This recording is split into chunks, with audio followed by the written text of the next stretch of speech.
Bueno, continuamos con el debate sobre si hay, no hay inflación, si hay déficit, no hay déficit, lo que dijo el presidente, lo que dice Wall Street, etcétera. Pero eso nos conduce a un debate de posicionamientos filosóficos en cuanto a la economía. Y en el centro de muchas de esas discusiones está el famoso techo de la deuda, ¿no? Los republicanos prefieren ponerle un techo a la deuda, los demócratas no. ¿Por qué? Yo no me atrevería a decir que es que no prefieren poner un techo a la deuda, simplemente escoger en qué se gasta. No hay duda que viendo los números en estos momentos, el déficit que tenemos está basado en las leyes, en las propuestas de leyes que se han aprobado recientemente, algunas de ellas, la mayoría me atrevo a decir, bipartidistas. Lo que hay que entender es el progreso de lo que es la economía y cómo no llega de la noche a la mañana a los resultados. Por ejemplo, en este momento no se puede negar que la infraestructura es algo que se tiene que atacar. Al mismo tiempo, lo que está afectando el déficit de la mayor manera es el acuerdo bipartidista entre ambos partidos para arreglar la infraestructura del país.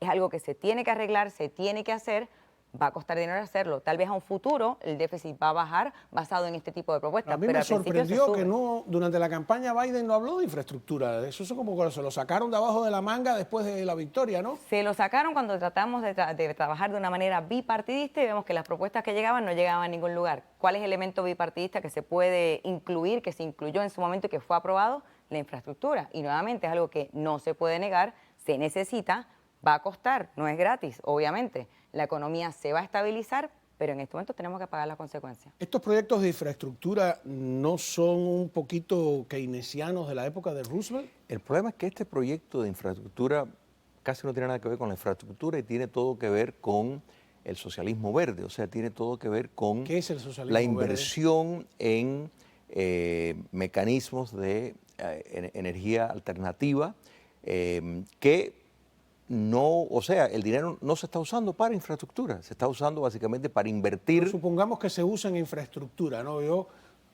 creo haber leído durante el gobierno de Franklin Delano Roosevelt la construcción de carreteras para crear desde el Estado puestos de trabajo, bajar el desempleo, que es una política totalmente keynesiana, política económica. Se creía que eso era antiguo, ¿no? ¿Cómo lo reviven ahora? Mira, hay una realidad.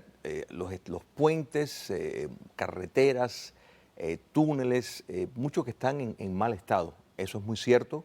Recordemos que Donald Trump quería promover la infraestructura. Yo creo que eso es importante, pero esta ley que pasó tiene muy pocos recursos en términos de % yendo hacia la infraestructura, más bien para industrias verdes, que está todavía en desarrollo y no está dando los rendimientos que se espera. Pero el tema de ponerle un techo, mira, hay muchas herramientas que tienen gobernadores que no tiene el presidente. ¿Estás de acuerdo en ponerle un techo a la deuda? Hay que poner un mecanismo para frenar el gasto, porque para los políticos es una tentación, pensando en las próximas elecciones, y muchos de los anuncios de los políticos es, mira todo el dinero que yo llevo a mi distrito. Si cada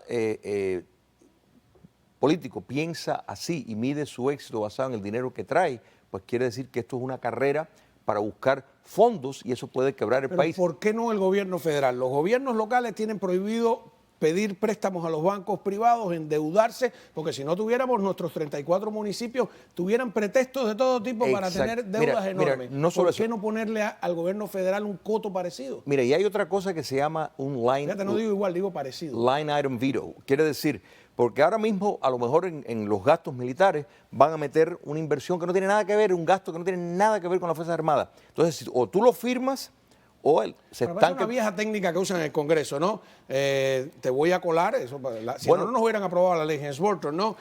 Si quieres aprobar este proyecto más grande, pues tienes que... Pero ahí es donde gobernadores tienen el poder de decir, ok, esto lo sacamos, esto lo saco, y firmo la ley basado en eso. El presidente no tiene ese poder. Eso ayudaría mucho a controlar el costo. ¿Me explico?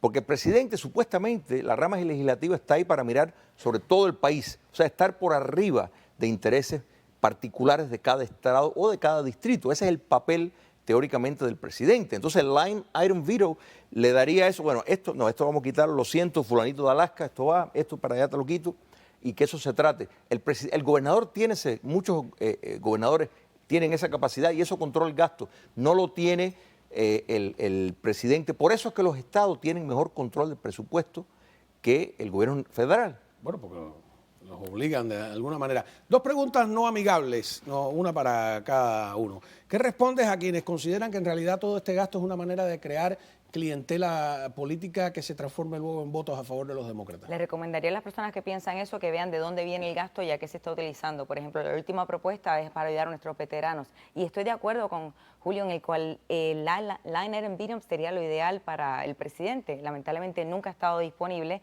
y el presidente tiene que agarrar toda propuesta de ley en su totalidad o enviarla de vuelta al Congreso, al Senado, a que se debata nuevamente. Si queremos progresar el país hay que tomar decisiones y muchas de ellas son costosas. ¿Qué respondes a los que, como Heritage Foundation, fíjate, no te voy a citar a los demócratas, dicen que los republicanos al final han terminado siendo tan gastadores como los demócratas en una proporción y que, por ejemplo, George W. Bush gastó muchísimo dinero al margen de la guerra o que el propio Donald Trump quitó muchas restricciones pero aumentó el gasto público? ¿Qué respondes a eso? Precisamente por eso es que hace falta dentro del sistema mecanismos automáticos que limiten el gasto, incluyendo techos al gasto, porque es una tentación para un político no favorecer un proyecto que le va a traer dinero al su distrito, donde él puede seguir, mira, aquí limpiamos este puente o limpiamos este lago gracias al dinero que yo pude lograr. Entonces, quiere decir que el sistema en sí premia al que más dinero saca del gobierno. Entonces, es necesario tener mecanismos automáticos. Así, si vas a depender de la clase política para que tome decisiones que pueden perjudicarlo a ellos a costo del bien nacional, estás perdiendo tu tiempo. Es mejor tener ya en juego factores automáticos que hagan ese trabajo. Los factores automáticos tienen que ser aprobados por la legislatura. Siempre hablamos de los problemas federales, pero hay a nivel local y a nivel estatal, ahora mismo, por ejemplo, una discusión sobre los seguros. El seguro de automóvil es obligatorio en la Florida, no lo es en todas partes. Lamentablemente ha ido creciendo el número.